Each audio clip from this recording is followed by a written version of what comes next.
Now let's talk about the record. How did this song originate? Me being myself in my front yard, dancing to Rich Homie Quan Flex record, and people went crazy when I did, the Rich Homie dance, and I took the dance and made a song to it, and it just went viral, man.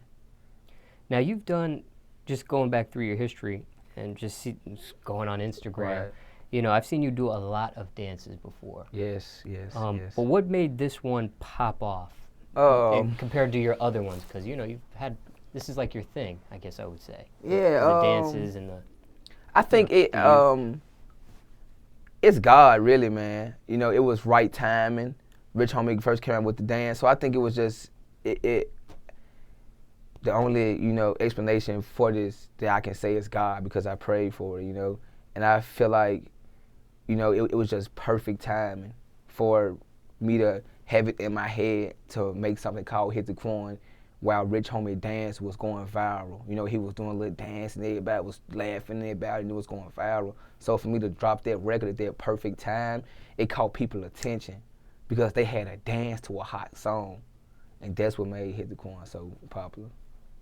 Now, at what point did you know this was going to be big compared to other records you've put out before? Numbers.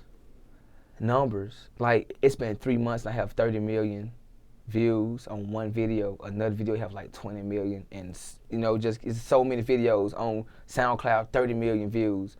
Like, man, it just the numbers, and it's so diverse. Like every gender, like everybody's doing it. You have whites, black, you have everybody doing it. People overseas, grown people, old ladies. You have animals doing it. You have everybody doing it. So that's when I knew it was viral, when I seen so many people. Chris Brown, I can't forget about him, man. I really knew that Hit the Quan was that song once Chris Brown did it on his whole tour. Now, what do you attribute this song to its success? Was it social media? Was it radio? Social media, absolutely. No radio. I spent $35 making Hit the Quan in the studio. No money put behind no covers, no money put behind radio, no money put behind anything. This is all social media: Instagram, Facebook, Twitter, Snap. It's viral on every site. So, and when I have interviews, people always ask me that. How can you? Because 10 years ago, social media was not this powerful. You have Instagram; it's instant. I can post something that people in New York can see what I'm doing at the, with 15 seconds. So Instagram is, man, it's 2015. Technology is crazy. So I blame the success of Hit the Quan on social media, most definitely. Because people used to always tell me that I wouldn't reach certain levels without radio. But once I hit Billboard, they said with radio and without being signed, like right now I am still independent, and that's a blessing. I'm still independent, being able to do things that labels are putting hundreds of thousands of dollars behind their artists to get them to that position. It's been 3 months. I have almost 100 million views together. I've met every single record label. They flew me out, wine and dine me, man. I've talked to so many people, and my humbleness just makes me see it as it just being normal, man. It's just normal to me. Now, you weren't just an artist out of nowhere that put a dance and a record out and it does what it does. You already had a built-in fan base from what I saw.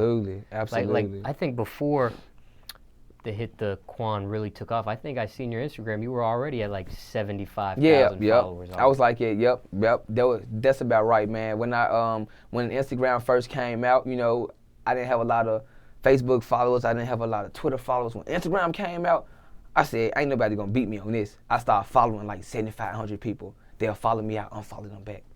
I'll follow 7,500 more people. They'll follow me, I unfollow them back. Now you can't do that because they have an app called Who Unfollows You. Everybody wanna know who unfollowed them, who wanna be, what they call it, being petty. But you can't do that now. I've had a fan base. I used to model, for a whole year when Instagram came out. That's when my name was straight out of Memphis. I went from modeling to throwing parties, then I started doing comedy, and then I started, So everything was falling into place. I did comedy before parties. I was doing modeling. Then I started doing funny videos. My fan base started growing. People love to laugh and smile. I started doing parties. And how I really got the idea to do music.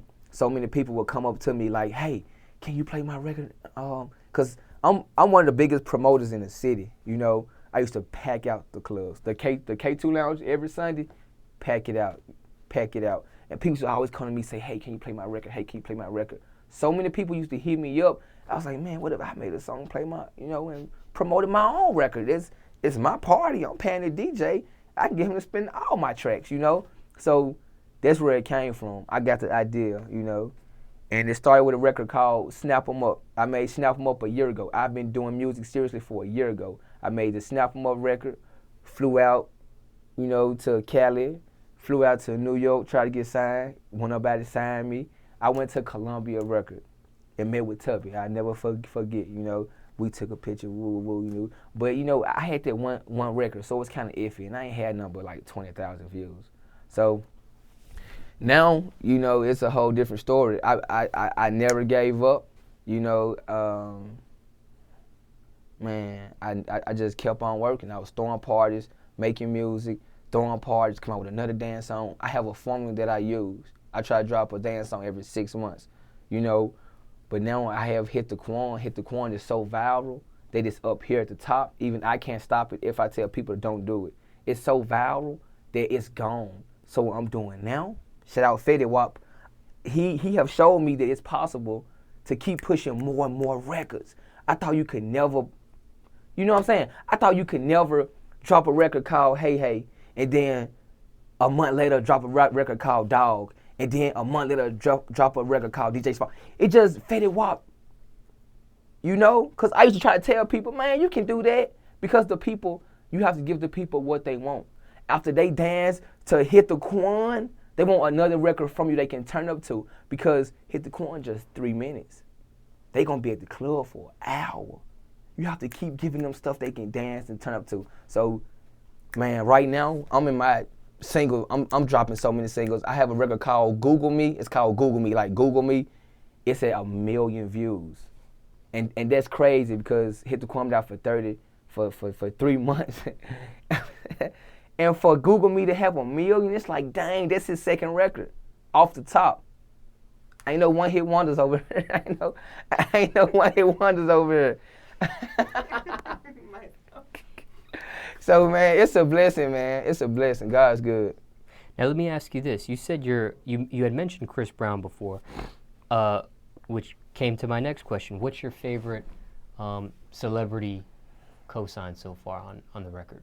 Or celebrity reaction, I should say. What's your favorite celebrity reaction? I would have to go with Chris Brown, man, because that's I feel like he's really messing with the record tough. It's a great promotion. He's on tour doing it. So, man, most definitely Chris Brown. Shout out Delicious. I seen her post at least 6 videos. So she really likes the record like crazy. The Game, he posted a comment. We know he was like clean pair of sneaks with a designer belt. So that was real big, because The Game is huge.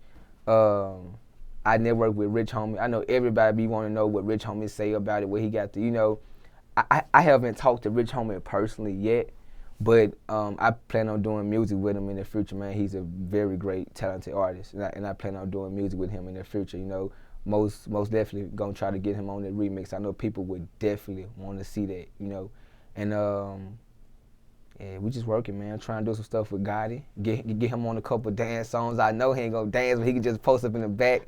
He can just post up in the background, man. In the background, man. I just, I'm all about networking, man. And my goal, my number one goal, is to show people that you can be yourself, And when you understand that you can be yourself and be happy, man, it's so much easier to be yourself than to be a costume or be a person that you're not, because you have to really live that image, and you're not gonna be satisfied and happy if you don't be yourself.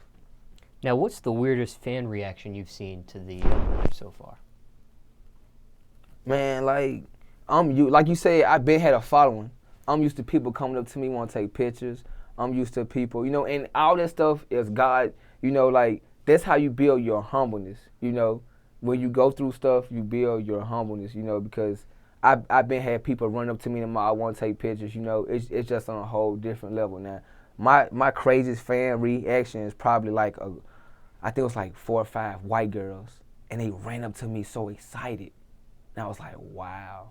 I was like, man, this is huge, cause I'm used to everybody running to me, but for some young white girls to run up to me, I was like, man, it's a powerful song. Now, what about on social media? What's been the weirdest fan reaction to the Man, the fans weird, man. The fans were so weird. They something wrong with them folks. Some of them people can't. I love all my fans, man. I love all my fans, but some of them people who be coming, man, they need help. They be going crazy, man. They be saying stuff. I be like, what's wrong with you? Why would you say that? Some people are so crazy, man.